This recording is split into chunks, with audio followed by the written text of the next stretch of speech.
संग लेके और जब युद्ध भूमि पर आयो तो भीमसेन घूम रहे हाथ फैलाए के लंबी लंबी टांगे धरी।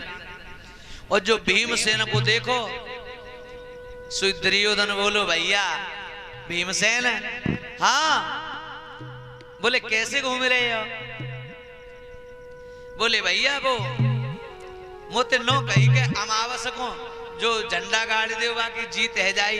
बोले भैया किन्ने कही? बोले मैं भैया सहदेव ने। बोले तो अमावस है गई? बोले मोह ना मालूम अमावस भैया के नहीं भैया। बोले भैया तेरे भैया बड़े गलत हैं तो आज की अमावस बता दी और मोह बताइए कल की सो। बोले मोह ना मालूम।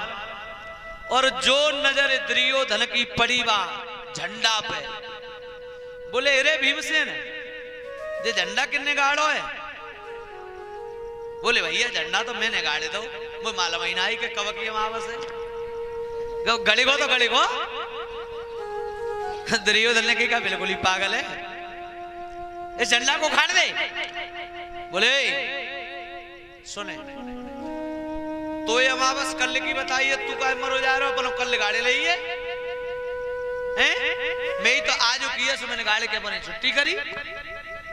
और सुने मैं प्यार से समझा रहा हूं और जो युद्ध कल ना होवे हो और तूने झंडा में अंगुरिया नो करी तो वो युद्ध कल वारो अब ही हो जाओ तुरंत।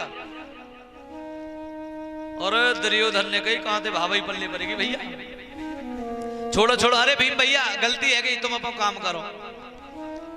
आहा मेरे भैया इधर झंडा तो भीम का पहले गड़ गया। लौट करके भीम आया। धर्मराज ने कही भीमसेन कहां से आए हो? बोले कहूं ने भैया अपना काम करके आओ काम करवे गो। बोले अब सुबह हो रहा है युद्ध का समय है। अब देखो युद्ध जो महाभारत का हुआ था ना वो युद्ध के नियम भी बने थे। ये नहीं कि रात बेरात जाकर के एक दूसरे पर वार कर दिया ना।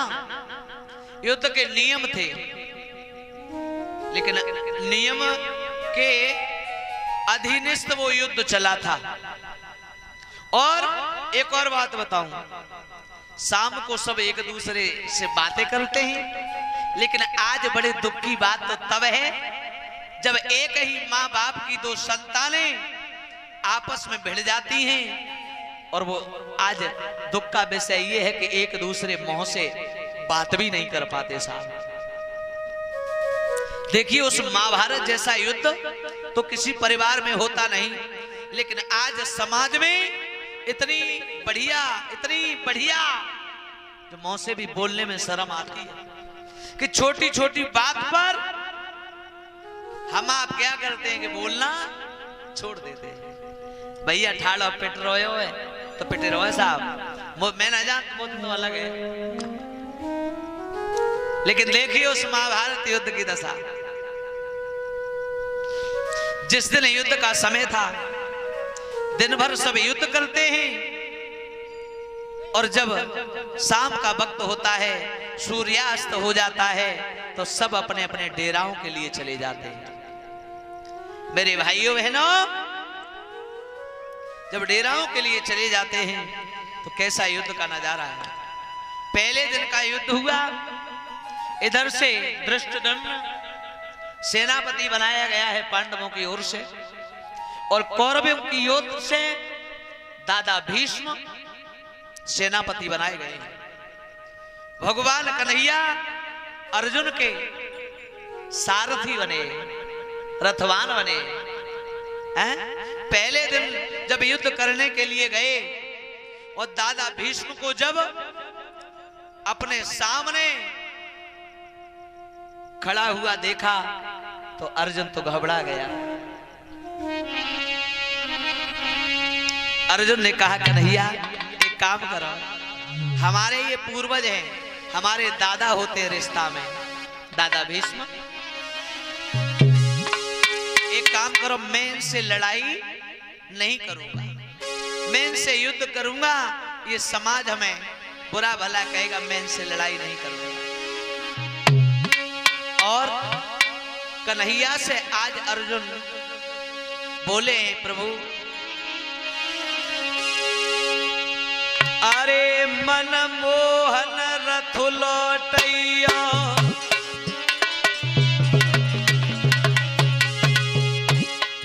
बोले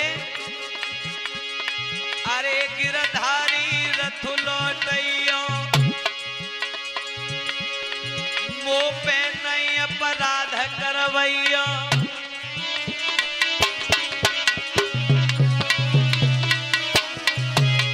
सुनो, अगर बाबा के सामने नाती लड़ेगो तो शोभा नहीं देगी। एक काम करो, रथ को वापस ले चलो।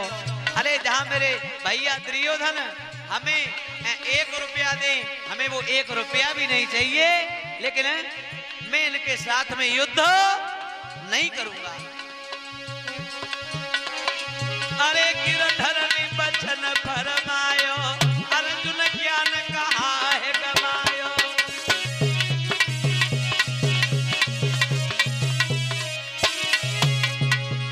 तब भगवान ने अरे गीता उपदेश सुनायो। कन्हैया ने तब गीता का ज्ञान दिया है अर्जुन को। यदा यदा है धर्मस्य ग्लानिर्भवति भारत, कहा है अर्जुन पागल मत हो जाओ, ये युद्ध भूमि है, यहाँ बाप बेटा भी इस तरीका से नहीं कहेंगे युद्ध भूमि में आने के बाद जो तुम कह रहे हो। बोले युद्ध के बीच में जाकर के सब रिश्ते खत्म हो जाते हैं। भगवान ने गीता का उपदेश दिया, बहुत सुंदर। अरे गीता को ज्ञान कराया और अर्जुन ढंग से समझाया, और पार्थ का ज्ञान गवाया, मूल भेद जान नहीं पायो। अरे तू युद्ध भूमि में आयो, कदम काहे है पीछे हटायो।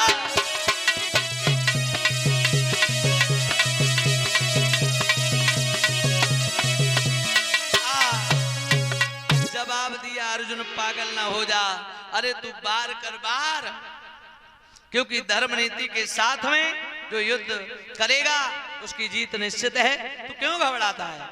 तू अपना कर्म करता है, अपना कर्म कर।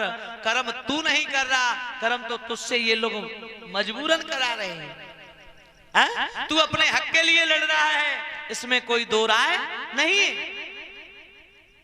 लेकिन ये अधर्मी है तेरा भाई, वो अपने अधर्म का साथ ले रहा है, तो तू धर्म का साथी बनकर युद्ध कर।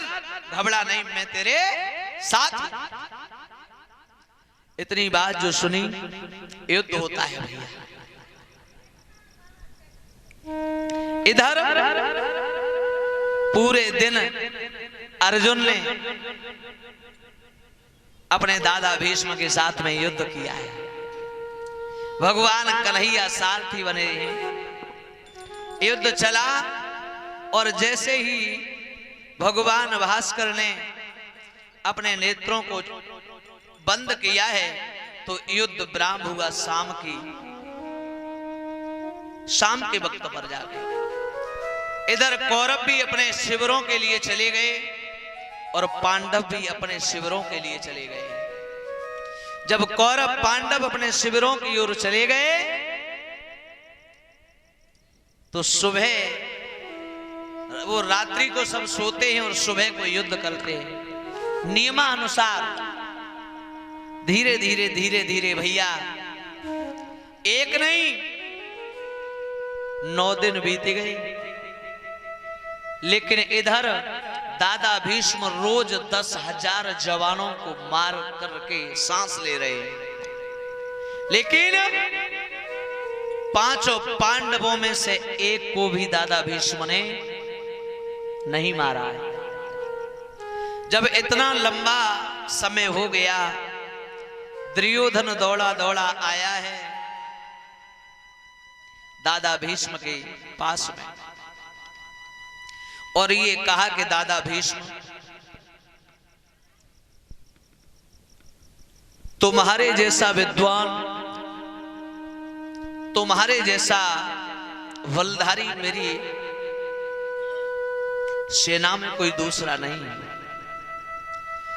जब तुम हर रोज 10,000 जवानों को मौत के घाट उतारते हो, लेकिन उनसे मेरे हृदय को तसल्ली नहीं हो रही। मेरे हृदय को तसल्ली क्यों नहीं हो रही? क्योंकि मेरा बैर भाव है उन पांडवों से, और जब तक कोई पांडव मरेगा नहीं तब तक मेरे हृदय को तसल्ली मिलने वाली नहीं। लेकिन मुझे ये लगता है जब आप 10,000 जवान रोज मार रहे हो ना, तो मुझे ये लग रहा है कि तुम जानबूझ के पांडवों को मारना रहे। और दूसरी बात यह है कि आप, मैं जानता हूं तुम शरीर से तुम मेरी ओर हो, लेकिन तुम्हारा मन कहीं दूसरी जगह है। ये दादा भीष्म से दुर्योधन ने कही, मुझे लग रहा है तुम खा तो मेरा रहे और बजा दूसरे पक्ष का रहे हो। और जब दुर्योधन ने भैया ऐसी बात कही ना, तो आज दादा भीष्म को कलेजा फट गया। और क्यों ना फट जाए, एक बात बताओ, एक ही बाबा के दो नाती हो हैं, और दोनों नाती आपस में लड़ जाएं, और तब बाबा ते पूछी जाए कि बाबा इनमें ते कौन सो मच जाए तब ठीक रहे हो, तो बताओ बाबा कहा जवाब देंगे? हैं? अरे इते मर रहे हो तो मेरो, और उते मरे हो तो बाबा कुछ कहने के लायक नहीं। फिर भी बाबा ने कहा कि अरे दुशासन, मैं इतने मन से युद्ध कर रहा था, लेकिन तूने मेरे ऊपर लांछन लगाई दिया, मुझे दोषी ठहरा ही दिया। तो जा, मैं तुझे वचन देता हूं कि कल के युद्ध में अगर मैं 5 पांडवों को नहीं मार पाया तो एक पांडव को तो मैं मौत के घाट उतार ही दूंगा। जब इतनी बात दादा भीष्म ने कही है बहन भैया, तो आज जब दुर्योधन को जब मालूम पड़ी, जबकि छाती पे काऊ ने बर्फ की सिल्ली रखी हुई और जो बिल्कुल शांत हो गई, शीतलता मिल गई, ठंडक इसके हृदय को मिल गई। आज दुर्योधन कह रहा है बाबा कल आप मार तो दोगे पांडव को, किसी ना किसी को? बोले हाँ मैं मार दूंगा। जब तू मेरे ऊपर दोषारोपण कर ही रहा है तो ये गंगा पुत्र भीष्म नहीं, जो कल के युद्ध में किसी न किसी पांडव को मौत के घाट ना उतार। लेकिन तू एक काम करना। बोले क्या काम करूं? बोले जैसे ही सुबह हो, ब्रह्म मुहूर्त का समय हो, तो तू एक काम करना, तू अपनी पत्नी भानुमति को मेरी कुटिया पर भेज देना, और तेरी पत्नी भानुमति मेरे पास आकर के मेरे चरणों को स्पर्श करेगी तो मैं उसे सौभाग्यवती होने का वरदान दे दूंगा। पांडवों की हार हो जाएगी और तेरी विजय हो जाएगी, तुझे कोई मारने वाला फिर नहीं। इतनी बात सुनी दुर्योधन चला जाता है, लेकिन उधर वही कन्हैया जो पांडवों के रक्षक बने हुए हैं, उन पांडवों के रक्षक मेरे मुरली मनोहर ने जब इतनी बात सुनी न मैया, तो कलेजा फट गया। अरे मैंने जिन पांडवों को बचाने का संकल्प लिया है, और आज उन पांडवों के ऊपर ये विपत्ति का पहाड़ कल टूटने वाला है। भैया भगवान कन्हैया से रोका नहीं गया। वो भला क्या नहीं जानता है, जो सृष्टि का रचयिता है, सृष्टि का पालन पोषण करने वाला है, वो सबको समझ रहा है।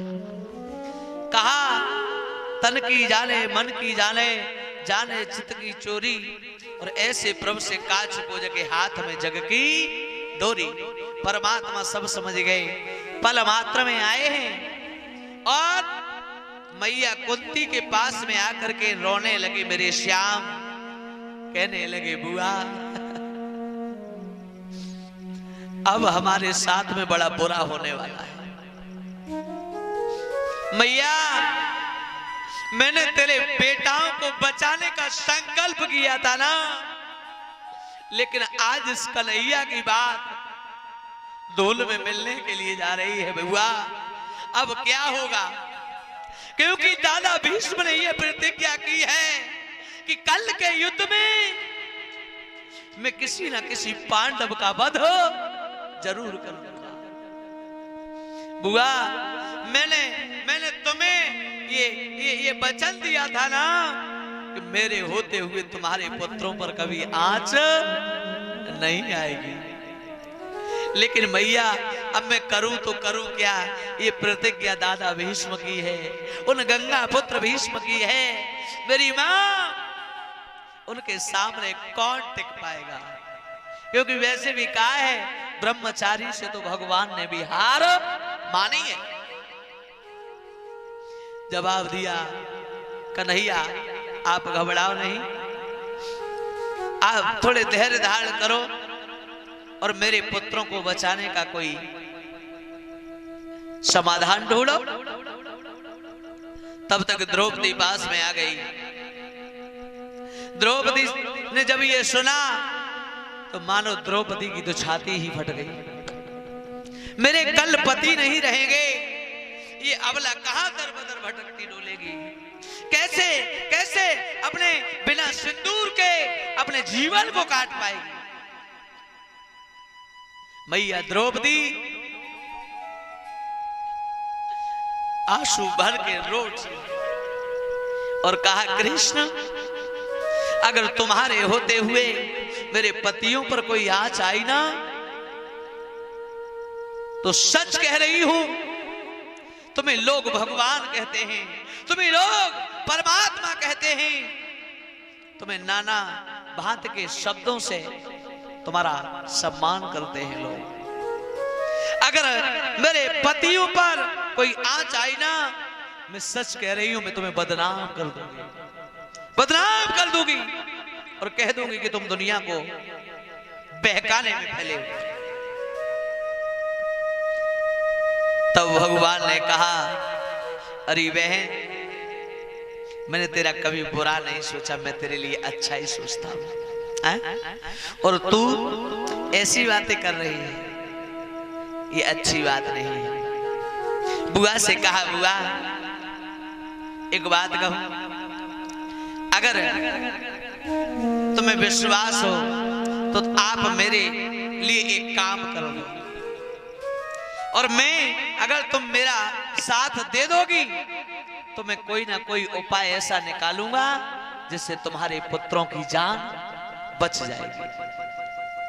भाइयों बहनों इतनी बात कही, तब मैया कुंती ने कहा कृष्ण तुम क्या कहना चाहते हो, निसंकोच दिल खोल के कह दीजिए, लेकिन जैसे भी हो मेरे पुत्रों के आप प्राण बचा लीजिए। देखो मैयन को हृदय कछु ऐसे ही होई कर, कौन वो संसार की माँ होगी जो अपने पुत्रों के ऊपर कष्ट देख पाए।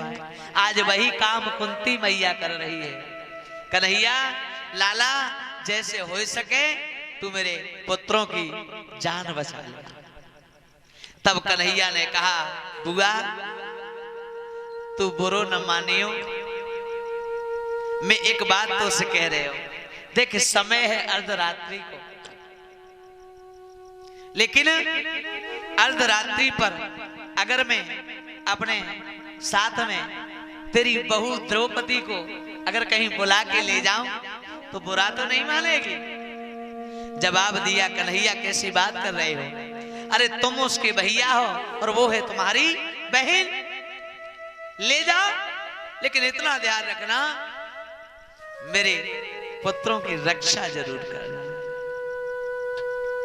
आज देखिए वही कृष्ण उन पांडवों को बचाने के लिए कौन सा कर्म कर रहे हैं। एक और बात बताऊं, ये द्रौपदी भी कोई साधारण नहीं है, ये साक्षात देवी है। और इधर ये गगन 11 मुद्राएं भेंट कर रहा है। छोटा सा बालक परमात्मा दीर्घायु प्रदान करे, पढ़ाए लिखाए विद्वान बना। और इधर अमित भी ये कुछ मुद्राएं भेंट कर रहे हैं, परमात्मा दीर्घायु प्रदान करे। इधर भैया जब इतनी बात सुनी तो आज द्रौपदी को घर से लेकर के चले हैं, उस शिविर से, पांडवों के शिविर से लेकर चले हैं भगवान कन्हैया। कहां? बोले आज ये वहीं जा रहे हैं जहां पर दादा भीष्म का शिविर लगा हुआ है। दादा भीष्म ने कहा था ना कि आप भानुमति को भेज देना। और इसी बीच में 21 मुद्राएं श्रीमान महिपाल सिंह मिस्त्री जो महावीर नगर के रहने वाले हैं, ये भगवान की कथा में भेंट कर रहे हैं। परमात्मा सदैव भंडारे भरते रहे, समाज में मान सम्मान की प्राप्ति होती रहे। इधर भैया कन्हैया अर्धरात्रि पर द्रौपदी को लेकर के चल देते हैं। और जब द्रौपदी को साथ में लेकर के मेरे श्याम सुंदर जा रहे हैं ना, तो द्रौपदी बड़े धीरे धीरे चल रही है। कन्हैया कहते हैं, अरे द्रौपदी तू इतनी धीरे धीरे चल रही है, ऐसी चाल चल रही है जैसे गोने में बहू आते हैं। तो ये नहीं मालूम कि जब काऊ के साथ में छल कर हो जाते हैं, किसी के साथ में छल किया जाता है, चोरी की जाती है, तो बड़ी होशियारी के साथ में की जाती है, क्योंकि डर रहता है हम कहूं पकड़े ना जाए। आज हम तुम जा रहे हैं छल करवे और तू धीरे धीरे चल रही है, चलनी बड़े किया। और एक काम कर, तू अपने अपने पैरों में जो चप्पल पहने है ना, तो ये आवाज कर रही है। हाँ भैया, जब हम तुम चप्पल पहन के चलते हो ना, तो चप्पल आवाज करे है ना, एड़ी में जब जाके लगती है तो पट पट पट की आवाज करती है। तो भगवान श्याम सुंदर बोले, अगर द्रौपदी तू ये चप्पल पहन के चलेगी ना, तो दादा भीष्म तेरी चाल से ही पहचान लेंगे कि द्रौपदी आई है। हाँ, क्योंकि वैसे भी देखा है ना, अपने कोई घर का सदस्य अगर घर में प्रवेश करता है तो कुछ कुछ लोग ऐसे होते हैं कि उसके पैरों की आवाज से ही पहचान लेते हैं। होता है ना, अक्सर ऐसा होता है। कुछ कह रहे होंगे कि बिल्कुल ही झूठ बोल रहे हो। अरे ये तो पैरन की बात रही, मैं अपने बानों की भी आवाज बता देता हूं। हाँ, अगर कानों तक आवाज आ रही है तो अपनी मोटरसाइकिल की आवाज बता दो, जाके ना और जाते पहले जो रही हूं, बहुत गरीब ठहरा ना, तो बड़ा ख्याल रखता है। तो आज भगवान कन्हैया ने कही, द्रौपदी तू ऐसो करे, जे चप्पल उतारे के मुंह दे और तू नंगे पाए चले। जब नंगे पैर चलेगी तो तेरे पैरों से आवाज ना होगी। हाँ, हमें लग रही है कि कुछ को नींद आने लगी। महात्मा को दया आई, क्या ने कहा कि द्रौपदी तू अपनी चप्पलों को उतार दे, और क्योंकि जब चप्पलों को उतार देगी तो तेरे पैरों से चलने की आवाज नहीं होगी। तो आज द्रौपदी ने अपनी चप्पलों को उतार के भगवान कन्हैया को दिया है। देखिए, कहते ना भगवान भक्त के लिए क्या क्या ना करते। जिस कृष्ण की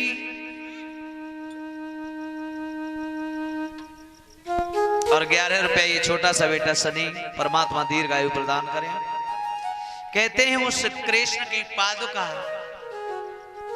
अपने हाथ में लेने के लिए दुनिया तरसती है ना। आज वो कृष्ण एक अबला की चप्पलों को अपने हाथ में लेता है और अपनी बगल में दबा लेता है। बारी बा मुरली मनोहर, क्या लीला है भगवान की। वो चप्पलें अपने बगल में दबाई और आज बाबा जी के डेरों की ओर चली है। और आज ढूंढते घूम रहे हैं कि दादा भीष्म का डेरा कहां है और कृष्ण क्या कर्म कर रहे हैं।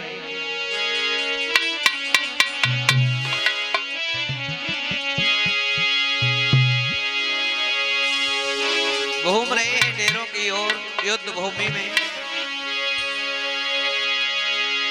कि लगाई रही कुरुक्षेत्र में फेरा, लगाए रही कुरुक्षेत्र में फेरा।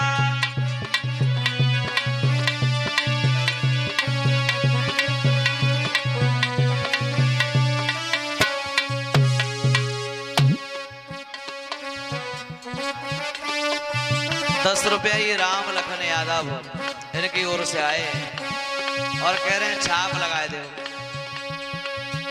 लला छाप लगवाए आए हो, हवाल में कुछ पूछो कि कहां तक पढ़े हो, हमें पढ़ाई के बारे में बता दोगे। तुम आज पढ़ाई के बारे में बता दो तो हम छाप तुम्हारी लगाए देंगे, ठीक है।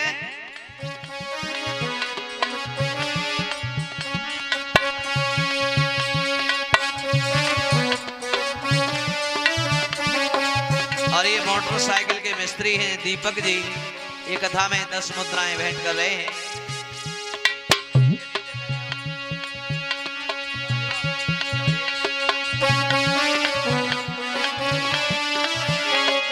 आज कन्हैया द्रौपदी को लेकर के घूम रहे हैं। लगाई रहे कुरुक्षेत्र में फेरा, लगाए रही कुरुक्षेत्र में फेरा।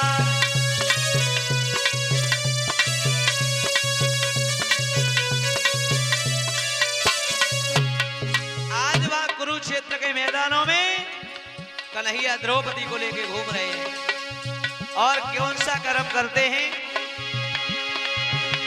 अरे चारों दिशों को देख रहे हैं, अरे देख रहे हैं और ध्यान है चाहो अब ओरा, लगाए रही कुरुक्षेत्र में फेरा, लगाए रही।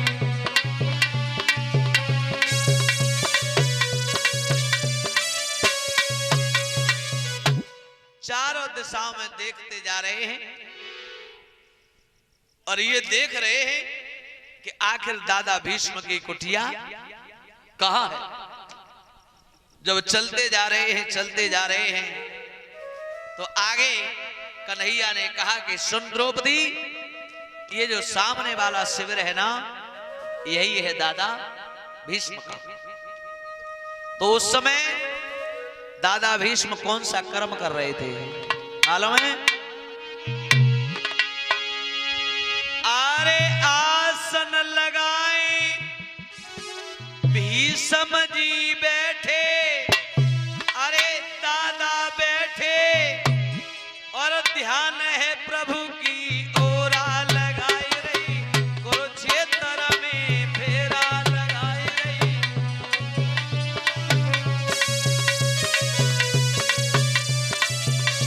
लगाई रही कुरुक्षेत्र में फेरा, लगाई रही।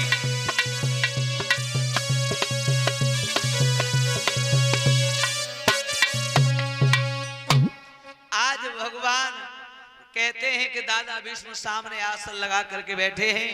द्रौपदी मेरी बात को सुन, आज तू जाकर के इनके चरणों में अपने मस्तक को रख दे, क्योंकि भानुमती यहाँ पहुंचना सुनिश्चित हुआ था, लेकिन यहाँ भानुमती आना पाए उससे पहले भानुमती को जो आशीर्वाद मिलने वाला था वो द्रौपदी तू जाके ले ले, तो तेरे पतियों को कोई मारने वाला फिर नहीं हो। और सुन, जब तक दादा भीष्म तो आशीर्वाद न दे दे तब तक तू अपने माथे को उनके पैरन पे से हटाना मत। तो आज द्रौपदी ने कही ठीक है कन्हैया। काहे भैया बातें ना करें, शांत बैठे। इधर द्रौपदी आगे गई और जब मस्तक को बाबा के चरणों पर रखा है तो दादा भीष्म ने कहा, क्या कहा? अरे हाथ उठाई कहीं भी समने और कहीं भी समने, क्या ओरी सुहाग बना रहे तेरा लगाई रही कुरुक्षेत्र में फेरा लगाई रही।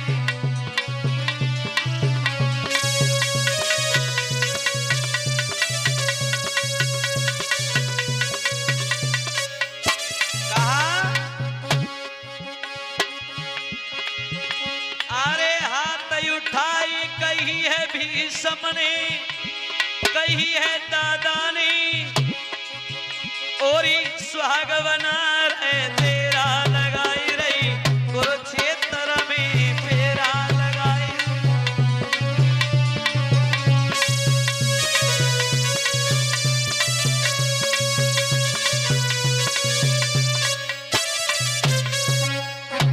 हाथ उठाए कहीं भी समने और सुहाग बना रहे तेरा लगाए रही कुरुक्षेत्र में।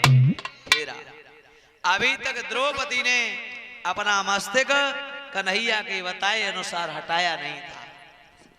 तब दादा भीष्म ने कही, अरे भैया अब तो मैंने आशीर्वाद दे दे, अब तो कम से कम तू अपने दूर हो ले, मेरे चरणों से अलग हो जा। तो द्रौपदी ने अपने मस्तक को हटाया नहीं। आखिरकार दादा भीष्म को कहना पड़ गया, अरे बेटा भानुमति मेरे चरणों से अलग हो जा, मैंने तुझे आशीर्वाद दे तो दिया। और जो कहा बेटा भानुमति, भानुमति कौन थी? दुर्योधन की पत्नी। द्रौपदी एकदम से छटपटा के अलग हटी और कहा, क्या कह रहे हो भानुमति? मैं भानुमति नहीं, मैं हूं द्रौपदी। आज दादा भीष्म की नबज कोनी पे एकदम चटाक से दिन बोले, जो द्रौपदी को नाम सुना बोले वाह, अरे मैंने बुलाया तो भानुमति को था, लेकिन यहां द्रौपदी आई तो आई कैसे? कई लली तो बेटा को लेके आओ। आखिरकार तू बा एडवोकेट के बा वकील के मुझे कम से कम दर्शन तो करवाए, जब कौन सो वकील तो मिलेगा जो जहां लेके आओ। अरे आनी भानुमति और आए बैठी द्रौपदी। लली बा वकील के मुझे के दर्शन करवा दे बेटा द्रौपदी। द्रौपदी बोली, दादा भीष्म मेरी बात कान खोल के सुनो, मैं उस वकील का नाम तो बता दूंगी, पहले तुम मुझे ये बात बताओ, कल तुमने युद्ध क्षेत्र में जो कहा था उसे निभाओगे या फिर अभी कहा है उसे निभाओगे? दादा भीष्म पड़ गए चक्कर में, आगे कुआ पीछे खाई और दोनों ओर से मुसीबतें आई। बाबा पड़ गए धर्म संकट में। क्या करें? क्योंकि अभी तो क्या कहा है कि तेरा सुहाग अमर रहे, और कल का कही कि कल के युद्ध में मैं किसी ना किसी पांडव का वध कर दूंगा। तो दादा भीष्म बोले, बेटी द्रौपदी मैं तेरी बात का जवाब जरूर दूंगा, लेकिन एक काम कर, जो तेरे वकील है ना, तूने बागे बस दर्शन करवाए दे मुझे, और तेरी बात को जवाब देवे को मैं तैयार हूं। और कहा बोले दादा भीष्म,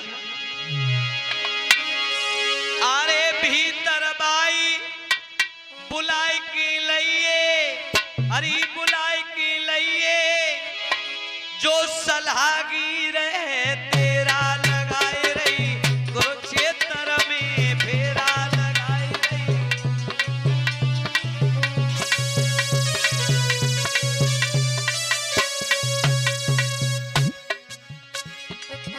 दादा भीष्म बोले, अरे भीतर भाई बुलाई की लइए, बुलाई की लइए, जो सलहागी रहे तेरा लगाई रही, कुरुक्षेत्र में फेरा लगाई रही।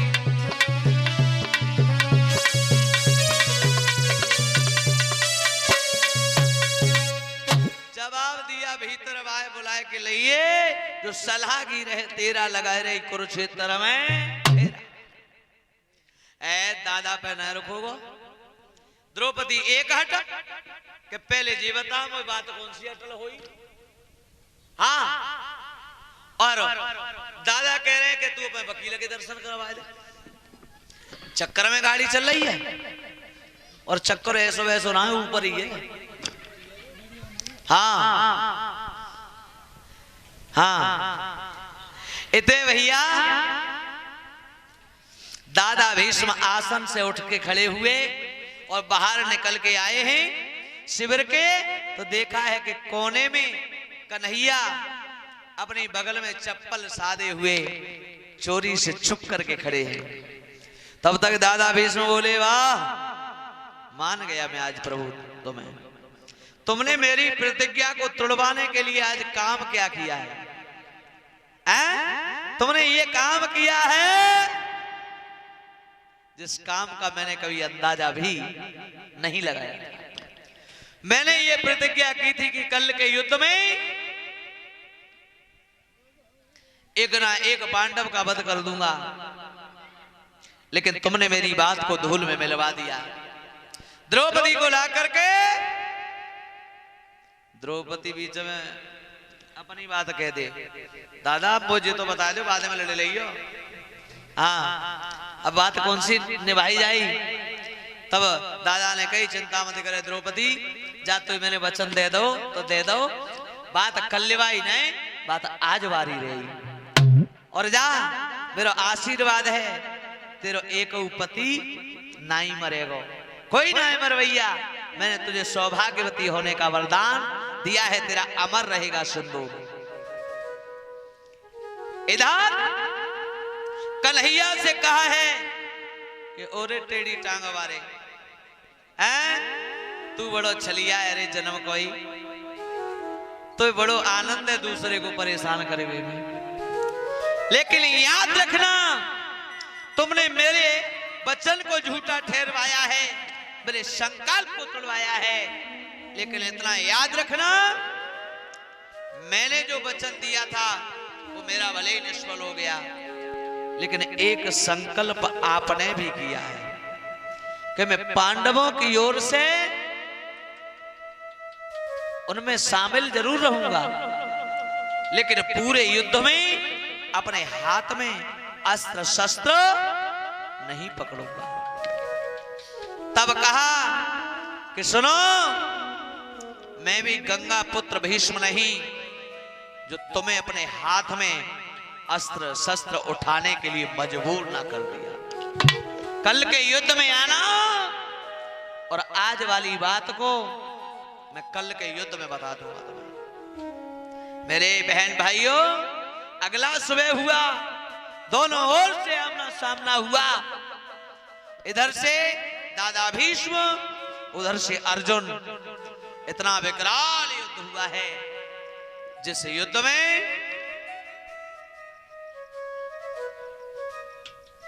अर्जुन हाहाकार मचा रहा। बाबा ने ऐसे तीक्ष्ण बाणों को छोड़ा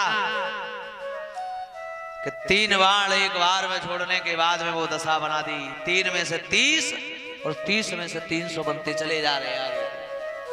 युद्ध का खेल ही कुछ अलग हो गया। घोड़े मार करके गिरा दिए, रथ तहस नहस कर डाला। अर्जुन के तो होश उड़ रहे साहब। आखिरकार अर्जुन ने कहा, प्रभु मेरी रक्षा करो, आपके होते हुए मेरे ऊपर संकट आ रहा है। आज कन्हैया ने आज कुछ नहीं मिला तो रथ का पहिया उठाया, और जैसे ही उठाया और रख दिया और अंगुली ऐसे घुमाई, बाबा ने वो अस्त्र शस्त्र वही डाल दिया। जैसे ही अस्त्र शस्त्र डाले